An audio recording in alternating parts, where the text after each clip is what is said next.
Oxon 3 Comunicación Natural. Toyota. Renfe. Nuevo Espacio Elite. San Miguel. Coca-Cola. Universidad de Oviedo. El Ayuntamiento de Gijón y el Gobierno del Principado de Asturias. Patrocinan la 38ª edición de la Semana Negra. Muy buenas tardes, bienvenidas y bienvenidos a esta carpa de la palabra de la Federación Socialista Asturiana, donde hoy recibimos al presidente del Principado y secretario general de la Federación Socialista Asturiana, Adrián Barbón, que ha querido que este sea uno de sus primeros actos. Por la mañana tuvo otro en el desdoblamiento de la AS17.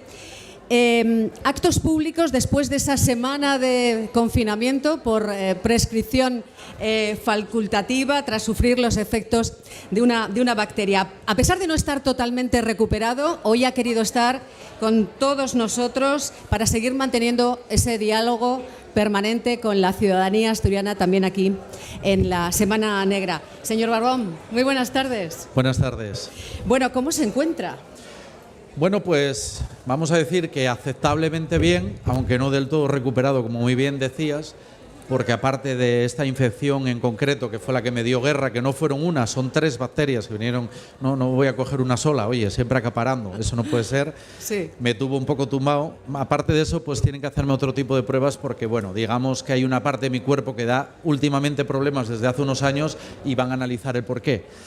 Y me decían los médicos y las médicas me decían que quizá me venía bien rebajar el estrés y dije yo, bueno, sí, en la ocupación que tengo igual era una buena receta, no tengo ninguna duda. Por eso le quiero preguntar, porque su entorno destaca de usted su estoicidad, dice, solo le para la enfermedad. ¿Practica el autocuidado, por ejemplo, en esto que estamos hablando de la salud mental? Sí, de hecho yo hace muchos años, yo siempre además lo recomiendo, cuando la gente tiene miedo a exteriorizar el pedir ayuda, por ejemplo, en todo lo que tiene que ver con el bienestar emocional, yo siempre le digo a la gente joven, sobre todo a los jóvenes, pero a cualquier edad siempre es necesario, que cuando uno necesita ayuda tiene que pedirla. ¿Y qué es bueno? Yo siendo adolescente, pues me acuerdo, en este sentido recurría a ayuda psicológica porque problemas propios de la adolescencia me vinieron de maravilla y además son aprendizajes que te marcan el resto del día, así que y de la vida, ¿no? Así que desde luego aprovecho para decirle a todo el mundo que hay que eliminar el tabú de decir yo nunca necesité, no, aquí todos necesitamos en ocasiones en la vida que se nos escuche, hay problemas que nos pueden superar y qué importante es que la gente acuda a los profesionales. Eso es, y qué lujo tener, presidente, un sistema público de salud. Me decía una empresaria con 50 trabajadores hace unos días, después de ingresar a su madre en el Hospital Central de Asturias, benditos impuestos. Sí, y ahí tengo que recordar a un gran presidente que en su momento fue muy criticado con la obra, que fue el presidente Tini Areces, ya fallecido por desgracia, porque el UCA fue un propósito, es verdad que de atrás ya venía hablándose del proyecto, ya desde tiempos de Rodríguez Vigil, primero como consejero y luego como presidente, de la necesidad de agrupar en ese entorno pues el gran hospital, pero yo siempre digo que si no hubiera sido por el empuje de Tini Areces, el hospital no hubiera salido adelante, y en la pandemia os puedo asegurar que si no hubiera sido por el UCA, no quiero ni imaginarme cómo hubiera sido esa lucha contra la pandemia.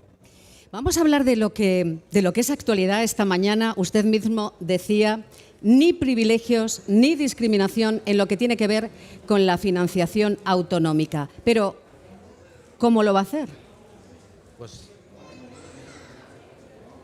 Pues lo primero de todo hablando claro y sin demagogia, porque yo creo que en política sobra la demagogia. Es decir, yo a veces escucho declaraciones que claramente lo que buscan es jugar al regate corto o al desgaste electoral. Yo no voy a entrar en eso. Yo soy presidente del Principado de Asturias y eso lo tengo claro desde primera hora hasta que me acuesto. Incluso diría que durmiendo sigo teniendo claro que soy presidente de Asturias. Y como digo siempre, soy asturiano desde que nací. Por tanto, cuando se trata de un tema tan serio como la financiación autonómica, que puede perjudicar los intereses de Asturias si no sale bien, yo tengo claro que mi lealtad es con Asturias. Y lo digo digo sin tener que dar gritos, ni aspavientos, ni declaraciones fuera de lugar. ¿Y cómo lo vamos a hacer? Pues negociando, que es como se hacen las cosas bien, negociando. ¿Y negociando dónde? En el Consejo de Política Fiscal y Financiera. Y votando los acuerdos a los que se lleguen. Y he dicho, sin privilegios y, por supuesto, sin discriminación a Asturias, esa va a ser nuestra posición. Y yo no juego al tacticismo. En Asturias me guío por las resoluciones del Congreso de la Federación Socialista Asturiana, que tiene muy clara la posición fijada en materia de financiación autonómica. Me guío por los acuerdos parlamentarios que conseguimos que firmaran todos los partidos, menos la extrema derecha, menos Vox, que, por cierto, ahora el PP se ha descolgado de ellos. Todavía no entiendo el porqué. Y me guío también por un acuerdo al que llegamos una serie de comunidades autónomas en torno a una financiación que no solo tenga en cuenta el número de habitantes, sino otros parámetros como puede ser el envejecimiento, la dispersión, la orografía, el despoblamiento, cuestiones que nos afectan. Así que quede claro que esa va a ser la posición de Asturias. Negociar, llegar hasta el final, y si el acuerdo resultante no nos convence, que nadie tenga ninguna duda que votaremos en contra en el Consejo de Política Fiscal y Financiera, como por cierto hemos hecho siempre. Hace justo una semana tenía lugar el Comité Federal del Partido Socialista. Usted no pudo asistir, pero Pedro Sánchez se presentó con un mensaje contra la corrupción, reconociendo errores por rodearse de quien no debía y de apoyo a las mujeres. Era lo previsible, ¿no? Pero usted, que no lo ha visto, se lo han contado, ¿qué valoración hace de ese comité una semana después? Bueno, lo primero de todo, yo creo que el presidente y secretario general del partido fue muy sincero. Yo creo que en la vida muchas veces no cotiza el reconocer errores, y creo que es todo lo contrario, deberíamos de valorarlo más. Es importante porque además yo me fijaba en él, yo estuve hace poco todavía con él, me fijaba en él y su cara era real, es decir, no estaba impostando nada, era real. Uno ve enseguida cuando alguien se siente mal o cuando alguien está afectado por algo. Eso es lo primero de todo, reconocer el error de haber confiado en quien no se debería de haber confiado, y que además ha traicionado pues no solo a él, que los eligió, sino al conjunto del partido y al conjunto de la sociedad, porque al final un político corrupto traiciona a la sociedad, porque lo que hace es jugar con los recursos de todos, ¿no? Entonces, en primer lugar, yo desde luego quiero poner en valor eso. En segundo lugar, todas las medidas que en materia de lucha contra la corrupción ha puesto encima de la mesa en el Comité Federal y luego en el Congreso de los Diputados son medidas que yo había defendido en Asturias en el Comité Autonómico del partido, y que, si no hubiera sido por mi problema de salud, hubiera pedido en el Comité Federal. De hecho, lo hizo muy bien, excepcionalmente bien, el secretario de Organización de la Federación, Luis Ramón Fernández Huerga, que hizo una defensa clara de eso, de con la corrupción, tolerancia cero. Hay que perseguir a los corruptos y también a los corruptores, porque también se nos escapa muchas veces esto. Hay que perseguir a los corruptores, y por eso hay que endurecer las prescripciones de los delitos, por eso hay que endurecer la prescripción de la investigación de los mismos, por eso hay que inhabilitar para que aquellos que corrompan o se corrompan queden inhabilitados para la vida social y económica, y eso hay que ser muy claro. Y luego está el tema que a mí me repugnó, me pareció tan asqueroso como la corrupción, del machismo, que a todos nos indignó. Y miren, yo estoy en este partido con la convicción de que soy y formo parte de un proyecto político que se define feminista, de igualdad entre mujeres y hombres. Como ahora todo se sabe, a pesar de que la reunión del Comité Federal era un órgano cerrado, todo el mundo pudo escuchar la parte de la intervención de Adriana, los audios, ¿no?, de Adriana y de otros muchos, pero de Adriana particularmente por el tema de la mujer. Y yo creo que fue muy clara lo que dijo, porque es verdad que aunque muchas veces en la política en general, se cree que por el hecho de llegar mujeres al poder ya significa tener el poder real, a la hora de la verdad vemos que hay hombres que siguen a asumir eso y hacen lo que sea para expulsar a esas mujeres o que no tengan el poder real. Y yo creo que el partido tiene que tener muy claro, primero, esa defensa numantina del feminismo, de la igualdad real del poder, de compartir el poder, de ser protagonistas del poder, y en segundo lugar, de ir a por los puteros, permítanme la expresión, ya sé que será una expresión altisonante, pero perseguirlos hasta el infinito para que no quede impune lo que están haciendo y el trato de las mujeres como si fuera mercancía. Eso hay que decirlo alto y claro.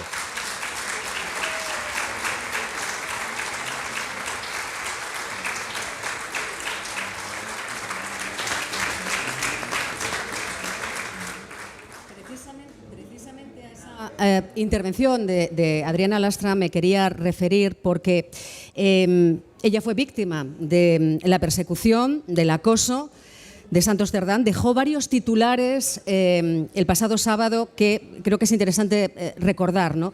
El poder sigue teniendo rostro masculino. El patriarcado te hace la vida imposible, las tramas con mujeres prostituidas no son hechos aislados y, presidente, el silencio de los compañeros que saben lo que pasa y callan es complicidad. El silencio de los hombres buenos. Yo creo que todas las mujeres que estamos aquí seguramente podríamos suscribir esas palabras en cualquier ámbito, ¿no?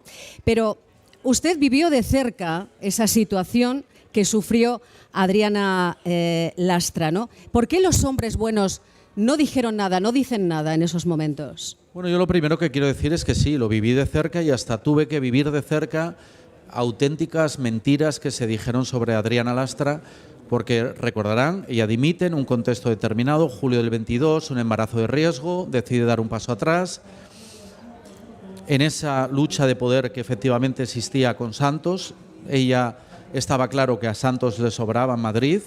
Lo que no sabíamos era el por qué. Yo pensaba que era una lucha de poder y ahora empiezo a pensar otras cosas. Quizá le sobraba la posibilidad de que alguien detectara algo anómalo, no lo sé, porque sabía, y ténganlo claro, que eso, si Adriana Lastra hubiera detectado cualquier signo mínimo de corrupción, hubiera acudido al presidente del gobierno, vamos, no tenga ninguna duda. Dicho esto, cuando Adriana Lastra dimite, al poco, yo la incorporo a la ejecutiva que yo encabezo como secretario general, como vicesecretario general de Acción Política. Bueno, pues consecuencia de aquello, hubo una campaña de intoxicación que decía que Adriana Lastra en realidad la habían expulsado de Madrid por traicionar a Pedro Sánchez y que yo la había acogido defendiendo a Adriana Lastra enfrentándome a Pedro Sánchez. Yo sabía que era todo mentira, entre otras razones porque yo hablaba con Pedro Sánchez. Y sé bien lo que pensó en todo momento Pedro Sánchez. Y sé bien, por ejemplo, que si Adriana fue número 1 al Congreso de los Diputados en el 2023 fue porque Pedro Sánchez así lo quiso. Y esto lo tengo que decir públicamente, porque a mí me lo dijo así abiertamente, que quería que Adriana fuera número 1. Porque en marzo del 23 Pedro Sánchez le ofreció a ser ministra a Adriana Lastra. Yo esto lo sé porque me lo dijo el propio Pedro Sánchez y porque me lo dijo el entorno de los ministros que intentaron convencer a Adriana que fuera ministra. Y finalmente, para demostrar que todo eso era una patraña, que algunos estaban construyendo sobre que si Pedro estaba enfrentado a Adriana o Adriana a Pedro, era todo una patraña, lo echó por tierra en el momento que la nombraron delegada del gobierno. Y sí, a mí me hace que pensar que evidentemente los hombres buenos, pero también las mujeres buenas, no pueden callar nunca frente a esa injusticia. El miércoles pasado el debate sobre la corrupción se trasladaba al Congreso de los Diputados. El presidente presentaba 15 medidas contra la corrupción. ¿Qué confianza tiene en que el Gobierno sea capaz de ponerlas en marcha y que no vuelvan a pasar pues lo que está pasando, lo que ha pasado? Bueno, yo tengo que decir en primer lugar que en el tema de la corrupción, lo primero hay que reconocer que es una lucha sin cuartel y que no podemos ser conformistas. Es decir, está claro que si alguien supera los filtros y sigue habiendo corrupción, tenemos que buscar la manera de endurecer y perseguir para que esas actitudes y esos comportamientos, bueno, pues vayamos desterrándolos. También es un tema cultural, ¿eh? Yo creo que a la gente hay que educarla también en el ámbito político para que entienda que la corrupción es una deslealtad, insisto, con la sociedad. Yo creo que el presidente fue muy claro, hizo medidas concretas, que insisto, yo comparto, de endurecimiento de las penas a los corruptos y a los corruptores, de persecución de la misma, de una agencia independiente para la persecución siguiendo otros modelos políticos. Y hombre, yo lo que esperaba, y esto sí que lo digo a modo de resumen de decepción, esperaba que otros partidos pusieran encima de la mesa otras medidas. Yo me acuerdo cuando yo anuncié las de Asturias, yo esperaba que la oposición de Asturias pusiera medidas para luchar contra la corrupción que complementaran las que yo había dicho, o las rebatieran y pusieran otras encima de la mesa. Pero yo no escuché ninguna en el Congreso de los Diputados. El Congreso de los Diputados se está convirtiendo en el peor exponente del debate público y político. Y como no es mi estilo, lo digo, yo salgo aterrado. Es decir, hacer oposición no puede significar aniquilar a tu adversario, no como persona y como político, no puede significar eso. Hacer oposición es criticar en lo que no estés de acuerdo, poner medidas complementarias encima de la mesa y definir un proyecto alternativo. Pero eso se está perdiendo.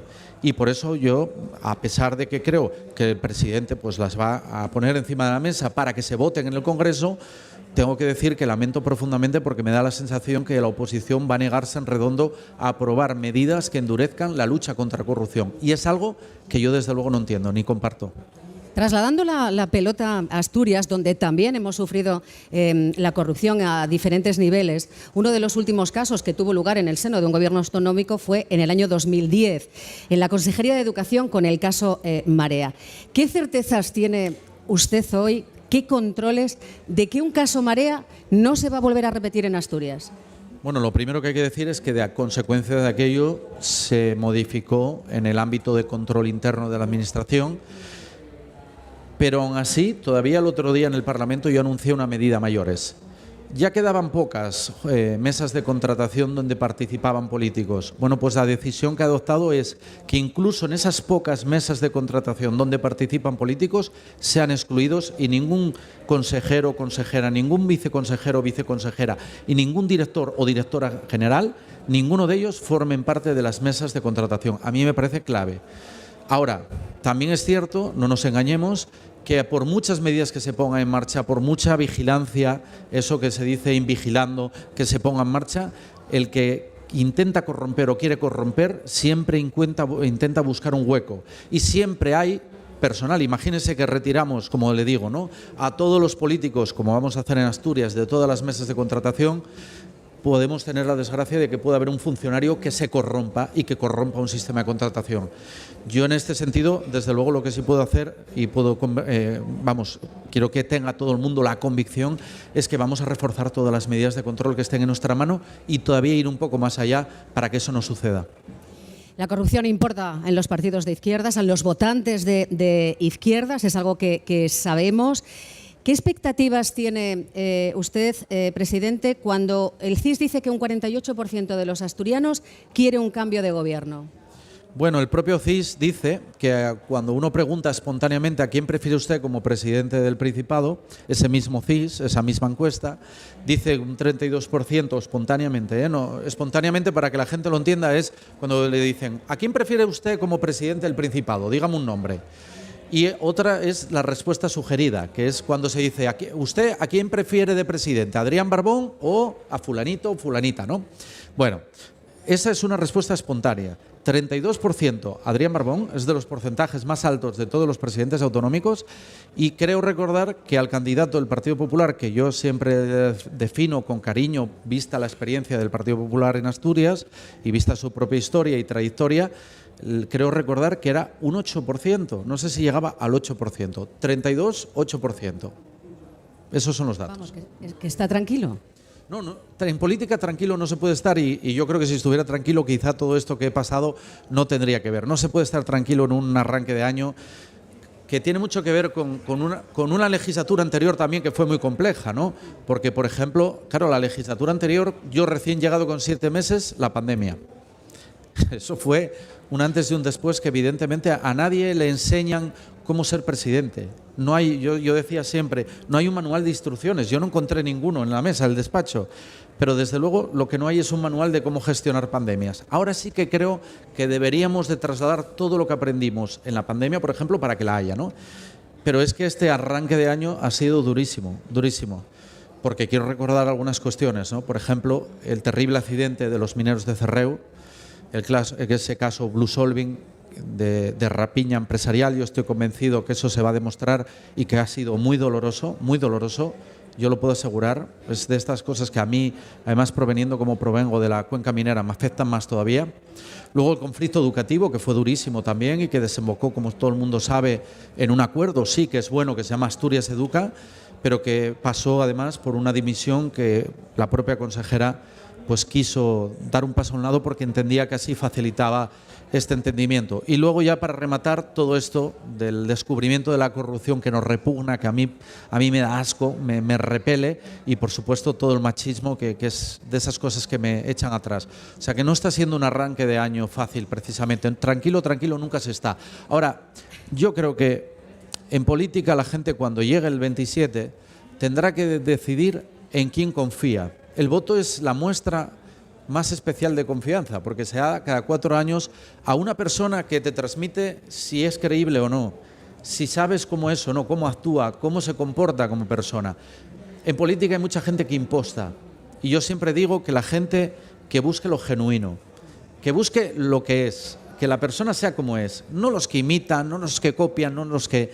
Por eso no es que esté tranquilo, ni mucho menos, pero lo que sí confío mucho es en el pueblo asturiano que valore pues toda esta gestión de todos estos años y los datos, por ejemplo, económicos. Claro, hace poco estaba una delegación china que decía que había descubierto en Asturias un espacio interesantísimo para invertir y crear empleo porque teníamos trayectoria industrial, porque teníamos agua, porque teníamos un clima envidiable, porque teníamos una situación estratégica, logística de primer nivel, por poner un ejemplo, ¿no? O cuando uno ve los datos, claro, no son números, son personas. Yo cada vez que veo, hoy hay 25.000 personas trabajando más que cuando yo llegué a la presidencia, a mí eso me llena de alegría, como no puede ser de otra manera. O cuando veo, por ejemplo, que hemos bajado por fin nuevamente de la barrera psicológica de 50.000 parados, luego subirá porque lógicamente el empleo va cambiando según los meses, lo saben bien los compañeros sindicalistas que están aquí, empezando por Javi Lanero, el secretario general de la UGT, lo sabe bien, esto tiene sus ciclos, pero eso significa que vamos en buena dirección. O sea, que no es que tenga tranquilidad, no es que esté confiado, ni mucho menos, pero sí que creo que la gente va a valorar todo eso y sobre todo la expectativa de futuro, la ilusión y la pasión que se pone en las cosas. Además de todas esas situaciones que ha descrito, ¿no?, que se han vivido en la anterior legislatura, en esta también venimos de un conflicto en la educación. Acaban de firmar el pacto Asturias Educa. Usted dejaba claro que las medidas se van a implementar en los presupuestos del año que viene, tratando de apagar un poco, ¿no?, los rescoldos de un fuego que no sé si temen que ese efecto bola de nieve, cuando llegue el nuevo curso, septiembre, pueda contagiarse a otros trabajadores públicos, aunque se acaba de llegar a un acuerdo con los trabajadores del ERA, ¿no?, por ejemplo. Sí. Un gobierno que dialoga, y el mío lo es, un gobierno que hace el diálogo su bandera, su seña de identidad, no puede tener miedo a negociar con nadie, nunca. Y de hecho hemos conseguido cerrar un magnífico acuerdo, el mejor de la historia de Asturias en materia educativa, la Asturias Educa. Acabamos de cerrar un magnífico acuerdo con el personal del ERA porque sabemos que la atención a las personas mayores cada vez va a ser más importante y así lo haremos con todos los servicios públicos. Porque quiero hacerles una reflexión y me importa mucho esto. Cuando la derecha dice Asturias se está convirtiendo en una comunidad autónoma de funcionarios, dice la palabra funcionarios porque eso activa un marco mental. Esto está muy estudiado en la política, sobre todo americana. Activa el marco mental de funcionarios, sinónimo a gente entre papeles que no la hinca, hablamos claro, ¿no?, que no trabaja. Pero si yo digo que en Asturias lo que estamos creciendo es el número de médicos y médicas, enfermeros y enfermeras, auxiliares de clínica, en personal educativo, en atención en todo lo que tiene que ver a la diversidad educativa, en la atención a las personas mayores o a las personas con discapacidad, a que ya cambia la cosa, a que ya no nos parece tan mal que haya más médicos y médicas, más maestros y maestras, más profesores y profesoras o más personas que atienden a las personas mayores. Pues yo digo que sí, con mucho orgullo soy un presidente de una comunidad con muchos funcionarios porque eso significa que hay servicios públicos de calidad y que conmigo de presidente cada vez van a ser de más calidad. O sea que sí, estoy muy orgulloso de ello.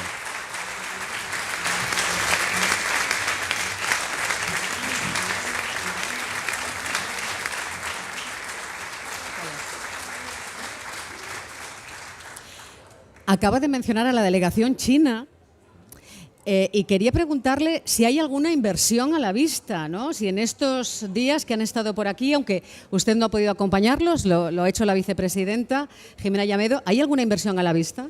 Bueno, yo hace meses que entablé comunicación con el embajador porque además ya saben que yo siempre tengo la táctica de diplomacia discreta.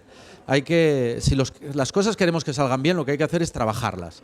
Y hay que ir mucho a Madrid y estar en contacto con mucha gente que puede traer a otra gente a invertir al territorio.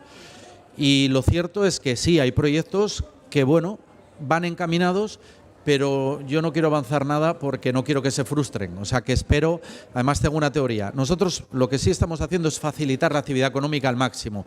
La ley de proyectos estratégicos, por poner un ejemplo. El lunes se vota la ley simplifica, la enmienda a la totalidad que presenta el PP en Asturias, una ley que lo que busca es menos burocracia, es decir, facilitar la actividad económica y la vida de las personas. Bueno, pues el PP se posiciona en contra. Por otro lado dicen, es que ustedes coartan la actividad de los empresarios, pero sí, estamos facilitando, ¿no? Yo siempre tengo la teoría de que cuando se logra algo hay que dejar que sean las empresas que digan cuándo, dónde y cómo. Y eso es lo importante. Pero lo cierto es que ahí están los datos. En Asturias hoy vienen a instalarse más empresas que empresas salen de Asturias a instalarse a otras comunidades. Y yo creo que eso es una inversión de una tendencia que nos tiene que llamar la atención. Precisamente por tercer año consecutivo, Asturias crece, no pierde en población, ¿no? La gana. El saldo es positivo. Sin embargo, perdemos población joven, perdemos en el ámbito rural. ¿Está haciendo su gobierno lo suficiente para frenar el éxodo joven, el rural? Yo creo que estamos haciendo cosas, pero nunca son suficientes. Nunca son suficientes. Efectivamente, Asturias está ganando población. Cuando hay que recordar, yo en el año 2020 los datos que tenía encima de la mesa de todas las previsiones es que en el 2020 hubiéramos bajado ya del millón de habitantes. Estamos en 1.014.000 habitantes. No hemos bajado el millón. ¿Por qué? Porque es verdad, la natalidad sigue habiendo mucho desfase entre natalidad y mortalidad, por desgracia, aunque estamos tratando de animar y facilitar que la gente que quiera ser madre o padre puedan serlo. Pero es verdad que si estamos aguantando el tipo es porque está llegando mucha gente y retornando mucha gente. Qué importante es esto, ¿no? Hay que hacer más en los jóvenes, sí, para que se queden. Por ejemplo, en el ámbito de los estudios universitarios estamos facilitando con la gratuidad de la primera matrícula que acabamos de anunciar, que empieza este mismo año, lo que estamos facilitando es que más gente pueda quedarse a estudiar en la Universidad Pública Asturiana, por poner un ejemplo. Incluso atraer población que pueda quedarse a vivir o a trabajar aquí. Es decir, estamos siguiendo esa tendencia. Y en el ámbito rural también estamos desarrollando políticas, sobre todo en materia fiscal, para intentar garantizar el entorno. Ahora, me paro un momento para decir un tema con el tema del retorno. Yo soy un defensor a ultranza de facilitar el retorno de la gente que se tuvo que ir fuera de Asturias a trabajar o de los descendientes de miles y miles de asturianos que se tuvieron que ir fuera para buscarse la vida. Por eso, cuando alguien propone, como propuso ahora la extrema derecha, de expulsar a todos los que no fueran de aquí, yo digo, oiga, pero qué falta de humanidad.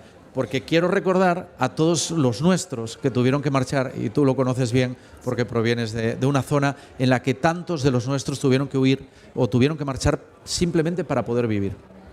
Bueno, precisamente hace 100 años nuestros bisabuelos, nuestros abuelos, se iban a la emigración solos con 13 o 14 años. Eran menores no acompañados que llegaban a los puertos, a Cuba, a Venezuela, a Argentina, y si nadie los esperaba o los reclamaba, tenían que pasar 40 días en cuarentena, ¿no?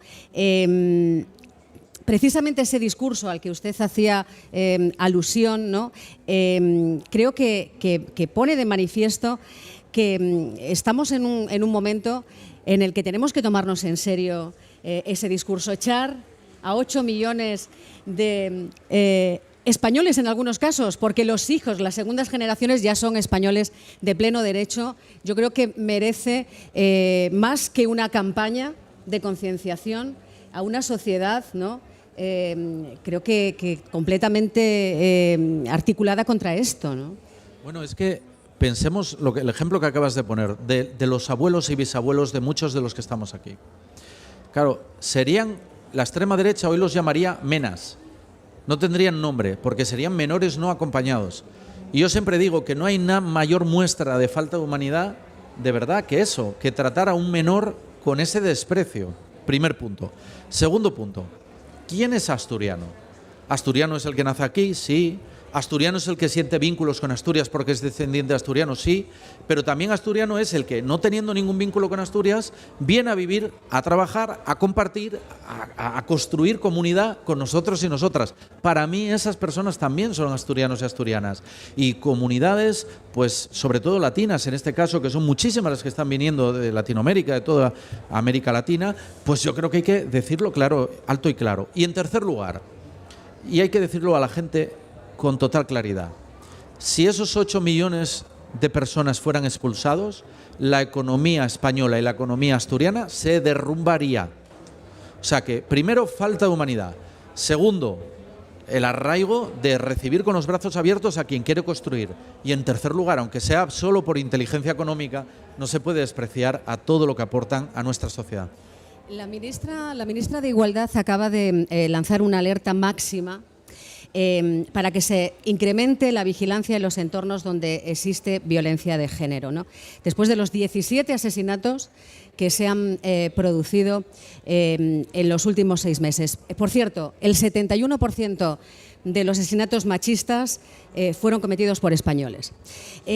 Carilenia, 39 años, Susana, 49, María Dolores, 86, fueron asesinadas aquí en Asturias por sus parejas o por sus exparejas. Presidente, es evidente que faltan recursos y que todas estamos en riesgo. Yo los 3 casos los conocí, y especialmente el último, el de Lola, al ser vecina mía de La Viana, como comprenderán, todavía me afectó más, porque además la conozco a su familia. Y lo que más me cabreó, y lo digo abiertamente con total sinceridad, fue cuando en redes sociales, cuando estábamos condenando el asesinato, en este caso de Lola, que fue el último caso asesinado, la última mujer asesinada, resulta que había gente que intentaba disculpar al asesino, que si lo hacía quizá por humanidad, porque era muy mayor y se encontraban solos, que nadie atendía para ellos. Mentira, porque yo conozco a la familia, a los familiares, y os puedo asegurar que todavía el día anterior, tenían aparte una persona cuidándolos, el día anterior había estado familiares de ellos a ver cómo estaban, en qué situación se encontraban. Es decir, eso es una patraña y una mentira. Es la justificación de lo injustificable. Yo lo que creo es que aquí hay que empezar a dar una batalla de verdad cultural, porque pensábamos que había consensos que estaban hechos, y uno era la defensa de los derechos de la mujer y la igualdad de mujeres y hombres. Todo el mundo lo daba como hecho y nadie ya lo iba a cuestionar. Pues ahora nos encontramos con que hay gente que ha perdido absolutamente el pudor y lo critica. Es incapaz de condenar un asesinato machista, y por eso yo les digo a esas personas que frente a ellos nosotros tenemos que reaccionar a la contra. ¿Cómo? Con el sistema educativo a tope, en la coeducación, en esa educación en igualdad de condiciones, para que desde muy pequeños los varones, los hombres, tengamos claro que las mujeres no son posesión nuestra, que no son posesión de nadie, que son libres, y desde luego destinando todos los recursos que sean necesarios. Presidente, voy a personalizar porque vivo en Llanes, soy de Llanes, y hace unos días leía un comentario de una mujer en redes sociales que trabaja en un supermercado a propósito de que ya estamos en verano y de la masificación turística, y decía: Llanes no podía desaparecer del mapa dos meses. Estamos en un momento en las zonas rurales, y le voy a poner otro ejemplo, en Cabrales. Los vecinos de Arena rechazan implantar una planta de biogás imprescindible para la continuidad del sector ganadero y quesero por miedo a que ahuyente al turismo. Estamos en una pugna en algunas zonas de Asturias donde hay masificación turística o una difícil convivencia con lo tradicional. ¿Tenemos bien definido el modelo turístico asturiano para hacer frente a la masificación, a la continuidad de la Asturias rural? Mire, ahí tenemos una vicepresidenta, Jimena Llamedo, que conoce bien el sector. Tenemos una magnífica viceconsejera de Turismo, que es Lara, que está haciendo una muy buena labor en este sentido, porque lo que tenemos muy claro es que favorecer el turismo, que es creación económica, generación de actividad económica y empleo, no puede suponer un choque con todo lo que representa desde el punto de vista la vida tradicional de los pueblos. Es decir, tiene que ser compatible, porque hay un problema añadido, que lo hemos visto en el control que estamos haciendo de las viviendas de uso turístico, que son la proliferación de esas viviendas ilegales de uso o legales de uso turístico, que lo que hacen además van en contra de los que son empresarios y se dedican al sector. Por eso, ¿qué hemos hecho? Pues nosotros hemos regulado las viviendas de uso turístico, estamos haciendo planes para desestacionalizar, no solo en el tiempo, sino también para que en el territorio se reparta el turismo, porque es verdad que en algunas partes de Asturias hay problemas, pero en la inmensa mayoría de Asturias no hay problemas turísticos. Y ahí también hay una medida nueva, que es la que vamos a hacer, que es ofertar una tasa turística para que aquellos ayuntamientos que la quieran instalar la impongan y que les pueda permitir recaudar dinero para poder prestar mejores servicios públicos. Es decir, nosotros aquí sí tenemos claro que el turismo es una actividad económica, genera desde luego empleo, pero que tiene que ser compatible con la vida tradicional, que no podemos aislar, y que evidentemente los ganaderos, como estabas muy bien diciendo el ejemplo de Cabrales, tienen toda la razón y necesitan de nuestra ayuda. Nadie parece querer ponerle el collar al perro con el tema de la tasa turística. Vamos frente a otros territorios por detrás. ¿Por qué hay tanto miedo a implantar una ecotasa? ¿Por qué lo tienen los ayuntamientos y por qué lo tiene el Principado? No hay miedo. Por nuestra parte, lo que sí decimos es que en el caso de Asturias no es el conjunto de la comunidad la que tenga masificación turística. Y, por ejemplo, yo siempre, para que sirva, ¿no?, a modo de anécdota, hombre, poner una tasa a una persona que se puede ir a quedar a Yernes y Tameza, cuando Yernes y Tameza el sector pues está naciendo, pues no tiene ningún sentido. Es decir, yo creo que en esto hay que también, el hecho de haber sido alcalde, quizá cocinero antes que fraile, me ayuda a saber bien lo que hay en la cocina. Es importante dejar también autonomía a los alcaldes y alcaldesas, para que los alcaldes y alcaldesas, allí donde lo crean necesario, lo hagan. Y me consta que hay alcaldes y alcaldesas que lo harán, lo cual es buena señal, ¿no? Pero yo quiero decir que en este sentido no es miedo ninguno, lo que es que hay que reequilibrar en el territorio. Tampoco podemos poner una tasa turística, por ejemplo, en mi caso, La Viana. Pues hombre, La Viana trae gente en determinados momentos muy puntuales, pero no es un destino turístico todos los días del año. Por tanto, parece absurdo que en este sentido haya que imponer una tasa allí. Presidente, Antonio Fernández Alonso es un pastor que desde los 8 años, y tiene 77, cuida de las ovejas, de las cabras, de las vacas en la majada de Gumartini, en los lagos de Covadonga, y elabora gamoneo del puerto. Solo quedan 3 queserías ahora mismo. Antonio es, como otros tantos ganaderos, una de las personas que ahora mismo están muy pendientes de todo lo que pueda ocurrir en torno al plan de gestión del lobo, y le aseguro que está preocupado, que tiene miedo que pueda decaer ese plan de gestión, y que una profesión ancestral como la de la ganadería, que ha sido la encargada de cuidar el paisaje, la biodiversidad, porque los ganaderos quieren que siga habiendo lobos, pero también que siga habiendo ganadería. ¿Qué le diría a Antonio? ¿Puede estar tranquilo o no? Yo le diría a Antonio que esté tranquilo por la parte del Gobierno de Asturias, que la posición es definida, es clara, es defensa del plan de gestión, y que, como muy bien has dicho, el plan de gestión de Asturias, que era el mejor y es el mejor plan de gestión que existe en toda España, no busca que los lobos sean especie cinegética, no busca aniquilar la especie, ni mucho menos. Lo que busca es que sea compatible el mantenimiento de la especie con el mantenimiento de la ganadería. Así que yo le diría a Antonio que esté tranquilo, porque nosotros, como lo luchamos en el pasado, lo vamos a seguir luchando en el futuro, que lo tenga claro. Bueno, vamos a ir terminando con preguntas de los asturianos, ¿no? Me he traído algunas, tengo varias. Por ejemplo, Marisa pregunta si van a tomar medidas contundentes contra las viviendas turísticas, si se va a construir vivienda pública. Kai, que tiene 27 años, también me pregunta por la vivienda. Leo textualmente lo que dice: ¿cuándo se va a regular el acceso a la vivienda o qué planes tiene para ello, sobre todo para la gente joven? Bueno, en el tema de vivienda, el Principado de Asturias es una de las comunidades que mejor parque de vivienda pública tiene en proporción al número de habitantes. Somos la segunda comunidad con mejores datos. Y aún así hemos lanzado, ya está, de hecho la Consejería de Ordenación del Territorio y Vivienda ha lanzado la ejecución de construcción de nuevas 1000 viviendas. No es suficiente, lo sabemos. Hay ayudas directas. Antes estaba el consejero de Hacienda aquí en la Semana Negra.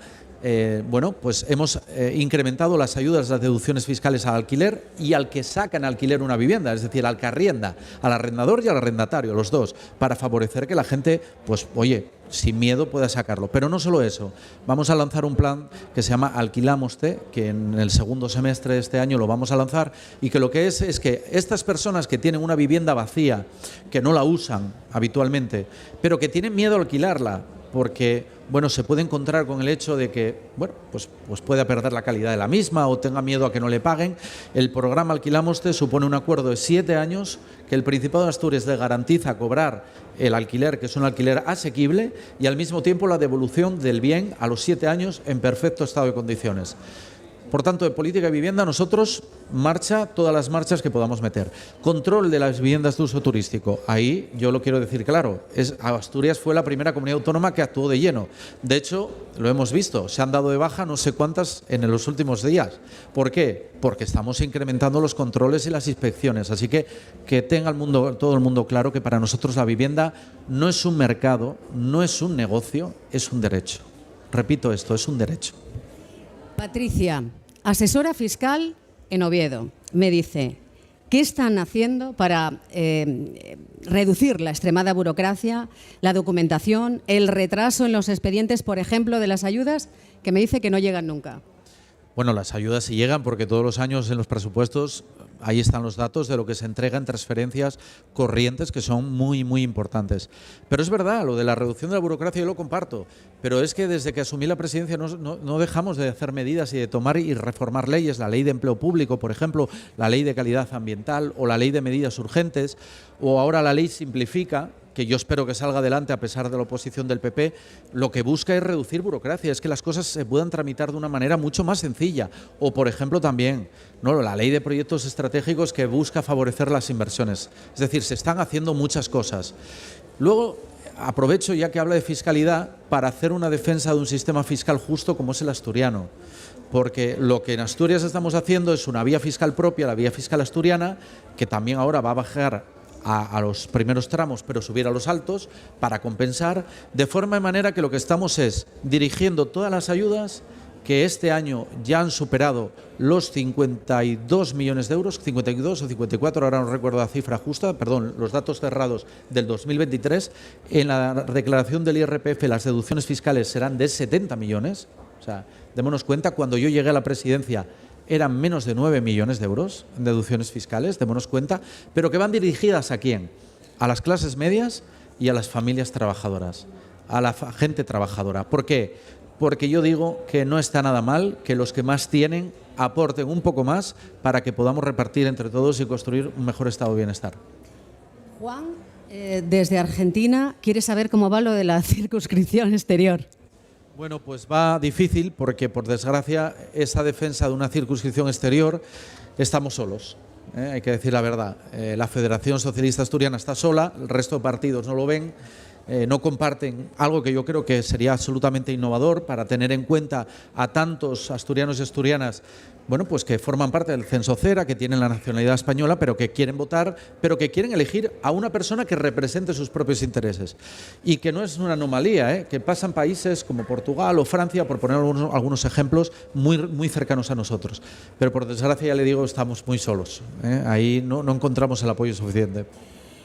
Y la última, Manuel, que está recientemente jubilado de la política, quiere preguntarle por su, cito textualmente, obsesión por las redes sociales. Dice que cómo puede estar publicando durante un consejo de gobierno y si se toma un respiro o le llevan las redes. Bueno, lo primero, en un consejo de gobierno yo no puedo estar publicando porque los móviles los quitamos. Ningún consejero o consejera, ni yo mismo, llevamos el móvil, quedan aparte, con lo cual no estamos con él trabajando durante el consejo de gobierno, no se toca el móvil. Yo soy un defensor a ultranza de que hay que estar en las redes sociales, porque la gente joven está en el mundo digital, está ahí, está en TikTok, está en Instagram, menos en Facebook ya es de otra edad, pero es importante estar, porque hay mucha gente que se informa, que se lee, que debate, que participa a través de las redes sociales. Por tanto, no comparto esa visión crítica de en las redes sociales no hay que estar, tenemos que ser muy puros. No, claro que hay que estar, pero hay que estar para hacer el bien, hay que estar para defender cosas honestas. Mientras algunos lo que alimentan, que es la gran lucha de la política hoy, hoy la política, acabo de terminar un libro interesantísimo de Garrocho, del profesor Garrocho, que se llama Moderaditos. Y dice una cosa interesantísima, dice moderaditos, que es lo que dicen los extremistas, a los que, bueno, pues tenemos un talante, una actitud determinada. Dice, los moderaditos no es tanto un espacio político, es decir, no es eso que diríamos el centro, sino una actitud a la hora de defender tus convicciones. Y eso significa que no hace falta insultar para defender tus convicciones. Bueno, pues en las redes es más importante que nunca, pero tiene que ver esto con la lucha que hay entre el odio que nace del miedo. El odio es un arma poderosa siempre en la acción política, y están utilizando algunos mucho, el miedo al que piensa distinto a mí, el miedo al que viene de fuera, el miedo al que ama de forma diferente, frente al que yo defiendo como más puro, que es el de la esperanza. Y la izquierda no puede renunciar a la esperanza. Es decir, hoy ser de izquierdas es ser, en este sentido, un defensor a ultranza de la esperanza como el elemento que nos tiene, el valor que nos tiene que mover a la hora de la acción política. Ahora, reconozco que en esta lucha es desigual. Pesa más el miedo que la esperanza. Cuesta más convencer a la gente con esperanza que con miedo. Pero podemos hacerlo. Y para eso hay que estar en las redes sociales. Y yo le diría, que la pregunta era, Manuel, yo le diría a Manuel dos cosas. Evidentemente, yo soy de los que cree que hay que estar, yo estoy. Muchas veces, pues, cuando tengo un rato libre, pues admiro. Menos de lo que la gente cree, mucho menos, porque evidentemente tengo un equipo de redes que me ayuda. Claro. Es imposible que yo las lleve por mí mismo. Claro. De hecho, no hay más que ver, y a todos os invito a que veáis pues, los vídeos, los reels de Instagram. Esos no son míos, son Sofía y Jorge, y están haciendo un trabajo maravilloso y son gente que está haciendo un trabajo excepcional. Así que enhorabuena, porque también digo que esto es una buena muestra de algo que yo que me crié iba a decir Barrio Sésamo, por supuesto, pero la bola de cristal también, sí. Un programa magnífico que yo siempre digo que uno lo piensa hoy como en aquellos años 80, gloriosos 80, ¿no? Radicales, transformadores, nos educábamos. Había una cosa que me quedó grabada, era solo no puedes, con amigos sí. No sé si os acordáis, los que veíais la bola de cristal. Bueno, pues sí. Lo mismo, en la comunicación solos no podemos, con amigos sí. Necesitamos hacer red, necesitamos ser muchos los que hagamos bien a través de la red y que seamos, pues como dice el profesor Garracho, moderados en la defensa, pero radicales en las convicciones que nos mueven. ¿Eso es tan importante? Pues, presidente, muchísimas gracias. Siga cuidándose. ¿Se va de vacaciones en agosto? No, en julio. ¿En julio se va a ir? Por eso quise empezar esta semana, no quería ni un día más porque, bueno, hay trabajo por hacer. Me voy el 20 de julio hasta el 31 de julio porque vuelvo a reanudar agenda el 1 de agosto, que se inaugura, es el acto inaugural de la Feria Internacional de Muestras de Asturias, que es también en Gijón, y ya saben que yo nunca falto, ¿no? Desde que soy presidente y antes, pues evidentemente cuando era un ciudadano, que es lo que volveré a ser algún día, porque antes me preguntaba gente, ¿cuántos años llevas viniendo a la Semana Negra? Y yo les decía, desde los 16, 17 años. Porque claro, venía como uno más, como venimos todos a la Semana Negra. Y a mí me encantaba. Y esta es una de esas creaciones que yo quiero reivindicar porque a veces lamento profundamente cuando veo desde determinados ámbitos políticos cómo bien por acción o bien por omisión se ha intentado acabar con la Semana Negra, que es un espacio fundamental para la crítica, para el debate, ¿no? Y aquí también quiero reivindicar a los alcaldes socialistas que ha tenido la ciudad, porque creo que han hecho en este caso una apuesta clara, todos ellos, ¿no? Todos por la Semana Negra, empezando por Tini Areces, que fue con el que nació, Paz Fernández Felgueroso, la propia Ana González, pero que es importantísimo tener un espíritu crítico y popular, de cultura popular, porque esto es algo magnífico. Yo venía con amigos desde La Viana a quedarnos aquí en casa de un piso que tenía un compañero de La Viana, de Juventudes, y pasábamos en la Semana Negra, pues eran los primeros libros de política los comprábamos aquí, las primeras historias que, bueno, pues los que nos apasionaban los comprábamos aquí. La Semana Negra era una cita obligada y yo creo que merece la pena seguir defendiéndola y depende de todos nosotros y nosotras. Y digo esto porque no solo por acción, no solo por decir queremos acabar con la Semana Negra, sino también por omisión, que por política de omisión también se hacen las cosas mal y yo lo veo como hay mucha gente que la Semana Negra le molesta y le molesta sencillamente porque aquí se alimenta el espíritu crítico y el debate y yo creo que hoy en este mundo en el que vivimos es más importante que nunca. Desde luego, pues muchísimas gracias, presidente, un placer y también a todos ustedes. Oxon 3 Comunicación Natural. Toyota. Renfe. Nuevo espacio Elite. San Miguel. Coca-Cola. Universidad de Oviedo. El Ayuntamiento de Gijón y el Gobierno del Principado de Asturias. Patrocinan la 38ª edición de la Semana Negra.